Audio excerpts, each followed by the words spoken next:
Marosvásárhelyi Rádió, a Székelyföld hangja. Benne a délelőtti tájékoztató műsorral, melyben végezetül arról szólunk, hogy mit kell tennünk a korai fogszúvasodás elkerülése érdekében. Bálint Renáta Ingrid, a Marosvásárhelyi Orvosi és Gyógyszerészeti Egyetem fogorvosi karának 5. évese. Ő a Fogbarátok csoport nevében jött el hozzánk. Mit kell tudni erről a csoportról? Ez a csoport idén májusban jött létre, azzal a céllal, hogy a gyerekek prevencióját segítse elő az óvodákban. Tudni illik, hogy a gyerekeknek nincs lehetőségük fogat mosni az óvodákban, és ezért nagyon sok betegség alakulhat ki gyermekkorban. Nagyon sok gyerekkel találkoztunk, észrevettük, hogy nagyon sok a szúvasfog, ezen elgondolkoztunk, és azon gondolkoztam, hogy ezek a gyerekek, hogyha felnőnek, akkor azok a szúvasfogak ki fognak esni, és ebből nagyon sok gyomorpanasszal élő ember felnőtt lesz. Szóval betegeket termelünk már most potenciálisan. Így van. Most itt valamit nem értek, ezeknek az apróságoknak még tejfoguk van. Azt is érdemes kezelni, mert hiszen nem sokára lecserélik.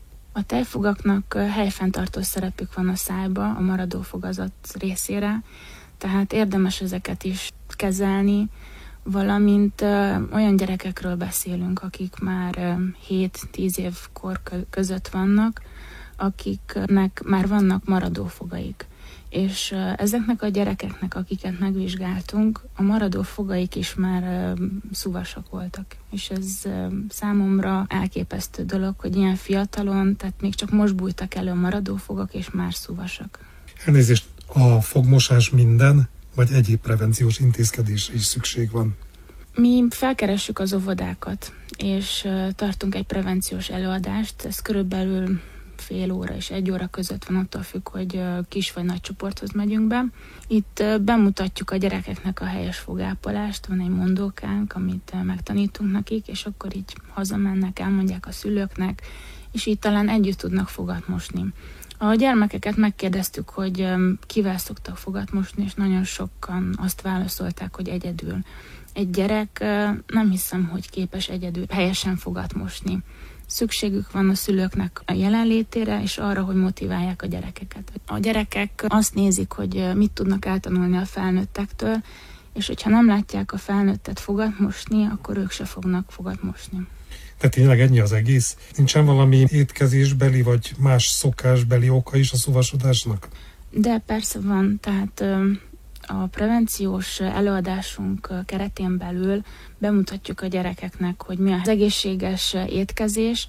A gyerekek tudniillik nagyon sok édességet fogyasztanak. Az nem is baj, hogy fogyasztanak édességet, mert gyermekekről van szó, de az a fontos, hogy egy nap csak egyszer fogyasszanak édességet, és az édességevést kövesse a fogmosást.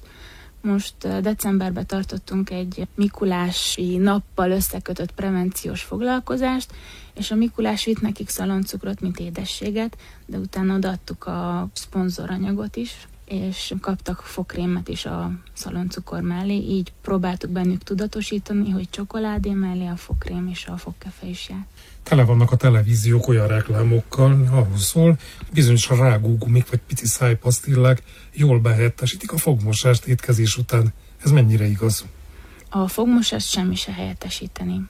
A fogmosás érdemes étkezés után, de mivel az ember rohanó életmódot él, délben, hogyha a felnőttek ugye dolgoznak és különböző helyeken ebédelnek, ahol nem biztos, hogy van lehetőségük fogat mosni. A rágóguminak a célja, hogy a szájban lévő pH-t csökkenti, ezáltal a fogszúvasodást meg lehet előzni, mert nem alakul ki a savas pH-s közeg. Szóval evés utáni rágógumi részben azért megoldaná a problémát. Nem oldaná meg teljes mértékben, de jobb, hogy valamilyen rágót elfogyasszunk, de nem oldja meg azt, hogy helyettesítse a fogmosást semmiképpen. És nyilván a periódikus fogorvosi ellenőrzést milyen időszakonként javasolja? Fél évente egy fogászati ellenőrzés nagyon fontos lenne.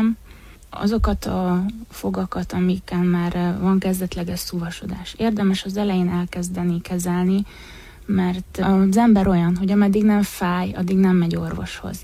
De amikor már fáj, akkor már nagy a probléma.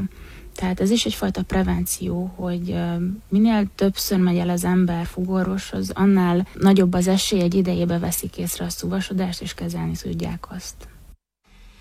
Bálint Ingrid Renátát, a Marosvásárhelyi Orvosi és Gyógyszerészeti Egyetem fogászati karának 5. évesét hallották.